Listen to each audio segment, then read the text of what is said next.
L'actualité politique de Guillaume Durand sur Radio Classique et Paris Première. Ce matin, nous allons travailler par grande masse et en même temps, nous allons affiner sur les dernières innovations et dernières informations qui sont tombées, comme la fiscalité concernant les actions gratuites et puis évidemment ce qui a été fait dans le domaine des impôts. Mais globalement, Monsieur Gattaz, d'abord bienvenue. Est-ce que vous considérez, puisqu'on fait une sorte de bilan de l'année, que le quinquennat de François Hollande a été une très mauvaise opération pour les entreprises ou pas, malgré le pacte de responsabilité? Ce qui a manqué beaucoup, c'est la cohérence et la constance. Lorsqu'on fait un pacte de responsabilité où on baisse de 40 milliards les impôts sur les sociétés, on dit bravo. Mais en parallèle de ça, vous avez une augmentation encore des taxes locales, vous avez eu le dispositif de pénibilité qui a été mis en place. Donc en effet, il y a eu des bonnes choses dans ce quinquennat, mais qui ont été complètement brouillées et je dirais presque anéanties par des mauvais dispositifs. Donc ce manque de cohérence, de constance vers un virage entrepreneurial qu'il aurait fallu totalement assumer, en baissant totalement les charges des entreprises, en allant jusqu'au bout, en simplifiant le droit du travail, en allant jusqu'au bout de la simplification, eh bien, a complètement brouillé les cartes. Et quand vous brouillez les cartes auprès des forces économiques... Donc là, la somme est neutre. Mais la somme est neutre, elle est négative. C'est que la confiance n'est pas là. La confiance des chefs d'entreprise n'est pas là. Et quand la confiance n'est pas là, eh bien, piloter un pays, n'importe quel qu'il soit, dans le monde, sans la confiance des forces économiques, ça ne marche pas. Parce que c'est nous qui créons la croissance, l'emploi, l'investissement, l'exportation. Un pays ne peut pas réussir avec des forces vives qui sont méfiantes. Donc je dirais, moi, c'est un... Je me souviens qu'en septembre 2012, il y a au moins une dizaine de ministres du gouvernement de Jean-Marc Ayrault à l'époque qui sont venus vous voir, donc pour la rentrée du MEDEF. Oui, mais Valls, quelques semaines plus tard, a dit j'aime l'entreprise, etc. Mais oui, bien sûr, on l'a applaudi, Manuel Valls, j'aime l'entreprise, mais après, il faut des faits. La confiance, c'est aussi de la cohérence et c'est surtout des mesures. Il faut dire ce qu'on fait et faire ce qu'on a dit. Et je crois que c'est ça qui a manqué pendant ce quinquennat. Même donc, la loi El Khomri plus le pacte de responsabilité, c'est pas suffisant. Mais si vous voulez, la pacte de responsabilité, on n'a pas été jusqu'au bout en plus. On n'a pas supprimé ces fameux impôts indirects de production.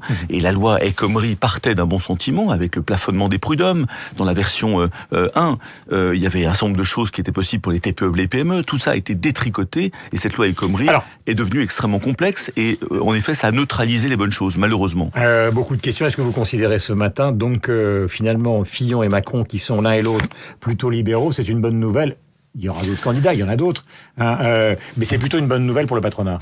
Mais si vous voulez, moi je crois qu'il faut dépolitiser totalement l'entreprise. Elle est encore trop objet politique, l'entreprise. L'économie de marché, peut-être à gauche ou peut-être à droite, c'est pas un problème. Vous savez, on a des études. Donc entre Fillon et Macron, votre cœur ne balance pas ce matin. Mais non, je n'ai pas de candidat particulier. Je m'engagerai derrière aucun candidat. Je jugerai des programmes économiques, bien sûr, de tous les candidats d'ailleurs. Mais je ne sais pas complètement. J'ai pas encore le programme de Manuel Valls ou de celui qui sortira vainqueur du primaire de la gauche. Ceux de Macron, on attend encore le programme économique d'Emmanuel Macron, même si on a quelques tendances. Mais il faut aller un peu dans le détail. C'est la libéralisation du marché du travail, le matin oui, mais après, attendez, il y a 4 blocs de réformes à faire. Moi, j'attends, si vous voulez, qu'on nous dise d'abord, que ces candidats nous disent, voilà, on veut travailler vers le plein emploi. On veut donner une vision pour la France conquérante. Je n'ai pas ça. Alors, le plein emploi... Fillon l'a dit, je crois. Juppé l'avait dit à une époque. Mais Emmanuel Macron, je ne l'ai pas complètement entendu. Ensuite, ce qu'il faut, c'est qu'il y a 4 blocs de réformes qui bloquent aujourd'hui en France sur les entreprises. La fiscalité, il faut vraiment baisser les charges. Pour les baisser, il faut vraiment baisser les dépenses publiques. Il n'y a pas d'autre moyen. Sinon, on se passe un mistigris de charges entre les ménages et les entreprises. Deuxièmement, il y a vraiment déverrouillé. Ça, c'est les fameux 100 milliards. Oui, alors est-ce que Emmanuel Macron, est-ce que, je dirais, à gauche, ils vont aller, nous expliquer comment ils font cette baisse de la fiscalité qui est nécessaire sur les ménages et sur les entreprises, bien sûr. Deuxièmement, c'est tout le bloc social. Il faut simplifier, déverrouiller le marché du travail. Il y a eu une tentative de fait avec la loi El Khomri, mais qui a avorté. Ensuite, il y a tout ce qui est simplification réglementaire, législative. Vous vous rendez compte que lorsque vous voulez créer une usine de méthanisation en France, il vous faut entre 5 à 7 ans d'autorisation. Vous avez des recours administratifs. Donc la loi est devenue extrêmement complexe. Il y a des recours en tous les sens. Là où il faut 5 ans en France, il faut 6 mois en Allemagne. Donc vous avez une complexité qui freine la croissance. Et enfin, vous avez tout le problème le bloc de l'éducation et l'enseignement. Est-ce que vous considérez quand même ce matin qu'à un moment, il faudra que le MEDEF prenne carrément parti pour quelqu'un ? C'est-à-dire se lance dans une bataille politique. Mais non, surtout pas. Mais surtout pas. Parce que nous, ce dont on rêve, nous, les forces économiques du pays, c'est une alternance gauche-droite dans les 50 prochaines années qui soit immune sur l'entreprise. L'entreprise va être considérée comme la défense nationale ou la sécurité. La défense, à une époque, c'était un objet de droite. Non, maintenant, c'est ni à gauche ni à droite la défense. C'est juste, en fait, il faut protéger le pays.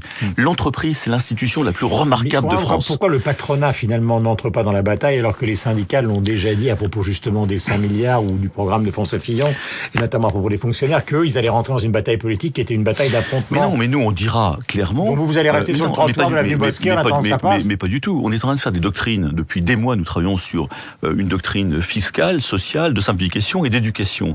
Nous évaluons, nous nous disons, ça c'est très bien. En effet, regardez les 100 milliards de baisse des dépenses publiques proposées par François Fillon, ça nous paraît tout à fait cohérent. C'était une de nos idées, parce qu'il faut baisser de 100 milliards, à terme, la charge sur les entreprises pour qu'elle soit au niveau européen. Donc, si vous voulez, il y a des choses qui vont dans le bon sens, et on le dira dans tous les programmes, et puis il y aura des choses qui sont des choses horribles ou complètement contre-productives, et on le dira aussi. Et est-ce que vous considérez que la baisse de l'impôt qui vient d'être annoncée, donc plutôt dès janvier, plutôt qu'au mois d'août, donc pour 5 millions de contribuables, c'est une bonne nouvelle? Mais c'est une bonne nouvelle parce qu'il y a une pression fiscale sur les entreprises et sur les ménages qui ont été délirantes entre 2012 et le début du quinquennat de François Hollande. C'est délirant, donc vous amputez du pouvoir d'achat, vous rendez les gens extrêmement mécontents et les entreprises sont exsangues, elles sont asphyxiées par ces niveaux de charge. Qu'est-ce qu'il faut faire? Si vous vous contentez en effet de baisser les impôts, très bien sur les ménages, comment vous le faites? Alors si vous repassez la charge d'impôt sur les entreprises, etc., ça peut durer éternellement et ça ne marche pas.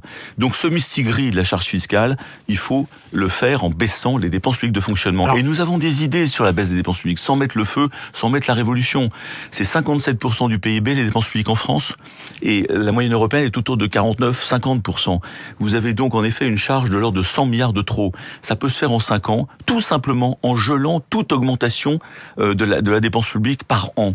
L'augmentation est de 20 milliards naturellement par an. Vous faites ça sur 5 ans, vous faites une économie de 100 milliards. Je prends un autre exemple dans l'actualité de ces dernières heures. Vous savez qu'on a appris qu'il n'y aurait pas de tour de vis fiscal pour les actions gratuites. Ça concerne essentiellement les start-up plutôt que les grandes entreprises, puisque c'est plafonné à 300 000 euros.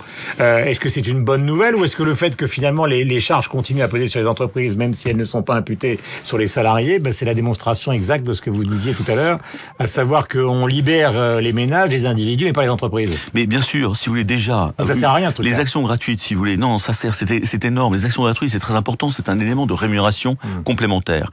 Donc en fait, tout ce qui est variable est bon, parce que lorsque vous distribuez des actions gratuites, ça ne touche pas le compte d'exploitation. Donc ce qui est dommage, si vous voulez, c'est qu'en un an, la loi Macron a fait voter ces actions gratuites, et qu'un an après, les députés commencent à dire non, on veut autre chose. Oui, mais là, c'est fini. Mais ça, c'est fini. Alors, je ne sais pas s'ils sont revenus complètement à la loi Macron, je l'espère, je n'ai pas regardé le détail parce que ça s'est fait cette nuit, je l'espère, mais en tout cas, le zig et le zag, encore une fois, si vous voulez, est un très mauvais signal pour les investisseurs étrangers, pour les entreprises qui ont déjà commencé à négocier des actions gratuites avec leurs salariés.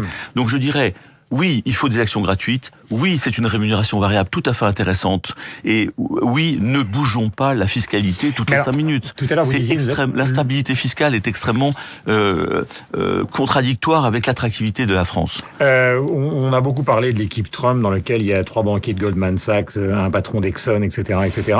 Finalement, Emmanuel Macron, il a été banquier. Est-ce que vous avez l'impression, vous, comme observateur, que les hommes qui viennent de l'entreprise, y compris de la banque, y compris de la finance, souvent décriés, vont finir par faire de la politique? Mais est-ce que vous le souhaitez, vous? On parle d'Henri de Castres, par exemple, qui a été donc un grand patron et qui serait derrière François Fillon. Moi, je crois, si vous voulez, que que la France doit être gérée comme une entreprise. C'est fondamental. On doit y chercher de la croissance, comme on va chercher du chiffre d'affaires. Donc Trump a raison. On doit gérer la structure de la France. Donc je pense que Trump a raison de prendre des chefs d'entreprise. Mais qu'il y ait des chefs d'entreprise, en effet, qui s'impliquent en politique. Moi, je suis très favorable, et qui s'impliquent, en effet, dans un gouvernement, je suis très favorable. Parce que il faut faire l'inverse. Y compris Trump. Alors Trump, je n'ai pas d'avis. Si vous voulez, Trump a fait peur à tout le monde. Le protectionnisme, un peu l'outrance et je dirais l'extravagance. Alors après, il faut voir comment ça va se passer dans les mois à venir. Après, ce que je dis, c'est qu'en effet, c'est le principe qui est bon. Le principe, en effet, d'avoir des gens qui savent gérer des comptes d'exploitation, qui savent aller chercher de la croissance, qui savent gérer une structure qui ne doit pas augmenter, est fondamental, bien sûr, qui savent créer de l'emploi et qui savent gérer. Donc Henri de Castres dans un gouvernement Fillon, c'est plutôt pas mal. Mais oui. Alors après, il faut regarder, etc. Parce que vous avez un aspect politique, un aspect de communication. Il y a beaucoup de choses dans la politique je dirais. La question à vous. Mais moi, sincèrement. je pense, si vous voulez, que les chefs d'entreprise, en effet, peuvent aider un gouvernement politique, et je trouve que c'est très très bien. D'ailleurs, comme des hauts fonctionnaires devraient venir plus souvent en entreprise. Je pense que ces passerelles doivent se faire naturellement. Est-ce qu'il y a un moment où vous donnerez un avis? Sur quoi? Sur la campagne, justement. Mais j'ai déjà commencé à donner des avis. Non, mais un avis, c'est un avis je ne donnerai pas d'avis politique. À aucun moment vous ne le donnerez. Je ne donnerai pas, je ne m'engagerai pas derrière un candidat, c'est absurde, et nous sommes apolitiques, le seul parti qui compte pour nous, c'est le parti de l'entreprise. Y compris si c'est Fillon-Le Pen. Nous donnerons des bons... Y compris si c'est Fillon-Le Pen, y compris si c'est Macron-Le Pen. Je donnerai des avis sur les programmes économiques. Si Madame Le Pen continue de dire, il faut augmenter le SMIC de 200 ou 300 euros, il faut sortir de l'euro, il faut mettre une retraite à 60 ans, ce qu'elle a dit il y a un an, je dirais ça, je veux bien, et c'est formidable. Qui c'est qui paye? Expliquez-nous, Madame Le Pen, comment vous faites pour payer tout ça? Expliquez-nous comment vous allez au plein emploi. D'ailleurs, c'est une question que je vais poser à tous les candidats. Comment vous allez au plein emploi? Comment vous retrouvez de la croissance? Comment vous retrouvez la confiance des chefs d'entreprise? Donc, d'une certaine manière, Madame Le Pen, vous allez être prudent pour tous, mais Madame Le Pen, vous faites une exception. Pas du tout. Je ferai la même chose pour Mélenchon, je ferai la même chose. Je regretterai. Si vous considérez que son programme est anti-économique, vous appelez... Mais je le dirai. Je dirai. Les programmes Dupont, Durand, etc., nous paraissent très bien économiquement ou nous paraissent dangereux économiquement. Nous le dirons, mais nous le dirons pas sur le plan de la personne, sur le programme politique, sur les aspects de l'économie. C'est ça qui nous intéresse. Et c'est là où nous sommes compétents. Pierre Gattaz, le patron du MEDEF, était notre invité ce matin. Bonne journée à vous. Merci beaucoup. Envie de vous recevoir. Vous êtes sur l'antenne de Radio Classique et de Paris Première.